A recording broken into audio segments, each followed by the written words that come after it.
ہم عزادار ہیں، ہم حسینی ہیں، ہم کربلائی ہیں۔ ہم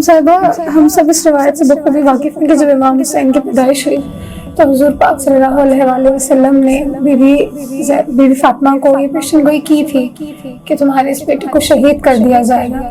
ہم نے حضور پاک کی کرب کا دیکھا کہ بی بی زینب کتنے تکلیف میں تھی جب وہ اس بات کا ذکر کرتے تھے، امام حسن کتنے تکلیف میں تھے۔ عالم صاحب مجھے یہ بتائیں کہ اس ماں کی تکلیف کا کیا عالم ہوگا جسے اپنے بچے کی پیدائش پر ہی پتہ چل گیا تھا کہ اس کو اس بے دردی سے شہید کیا جانا ہے۔ پوری زندگی جب امام حسین کو دیکھتی ہوں گی تو ان کا کیا عالم ہوتا ہوگا، ان کی تکلیف کا، ان کے کرب کا۔ ہر ایک ماں کے لیے عام بھی ماں ہو، سیدہ جیسی ماں تو بہت عظمت کی حامل ہے، ایک عام ماں بھی ہو، اگر اس کے بچے کو تھوڑی سی بھی تکلیف پہنچ جائے، جب آپ دیکھیں کہ اگر بچہ کوئی ماں سے پانی طلب کرے تو ماں جس حال میں بھی ہو اپنے بچے کی ضرورت کو، اس کی پیاس کو فوراً بجھانے کی کوشش کرتی ہے۔ تو وہ ماں جس کا بیٹا بھی اس دنیا میں نہیں آیا، صرف شکم میں تھے، تو میں نے آپ کو پہلے بھی بیان کیا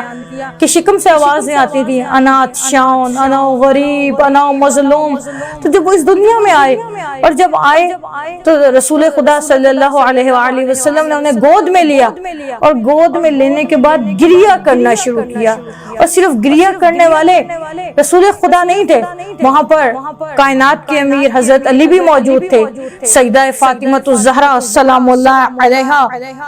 میری بیوی بھی موجود تھی، اور تینوں نے مل کر گریہ کیا۔ اور تمام زندگی بی بی کی یہ کوشش ہوتی تھی کہ مولا حسین کو پیاس بہت لگتی تھی، بی بی کی یہ کوشش ہوتی تھی جیسے ہی حسین پانی مانگے میں فوراً حسین کو پانی پلا دوں۔ اور دیکھ لیجئے کہ تمام زندگی میں بی بی سیدہ سلام اللہ علیہا نے مولا حسین کا روایات میں موجود ہے بہت خیال رکھا، اور اتنی محبت کی کہ روایات میں موجود ہے، اور اکثر جو ہے علماء اور ذاکرین بھی بیان کرتے ہیں کہ جب سیدہ اس دنیا سے رخصت ہوئی اور مولا حسین علیہ السلام نے آواز دے کر کہا تھا کہ جب تک اماں مجھے نہیں بلائیں گی میں اماں کے جنازے پہ نہیں آؤں گا، تو کفن کے بند کھل گئے تھے۔ جب کفن کے بند کھلے تو بی بی کے دونوں ہاتھ بلند ہوئے کہ میرے حسین میرے پاس آ جا۔ تو نہیں معلوم کیسے ایک ماں کہ جس نے جنت البقیع کو چھوڑ کر نہ جانے،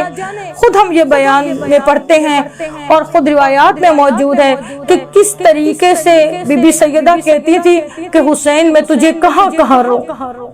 کربلا میں رو، خولی کے تندور میں رو، شام کے بازاروں میں رو۔ نہیں معلوم کس طرح سے ایک ماں کا دل تڑپا ہوگا۔ ہاں یہ ضرور ہے کہ آج جب ہم اس ماں کو فرصت دینے کے لیے آتے ہیں تو ہمارے دل میں یہ خیال موجود ہوتا ہے کہ یقیناً ہمارے یہ آنسو سیدہ کی تسکین کا باعث ہے کہ ہماری یہ بی بی جو ہے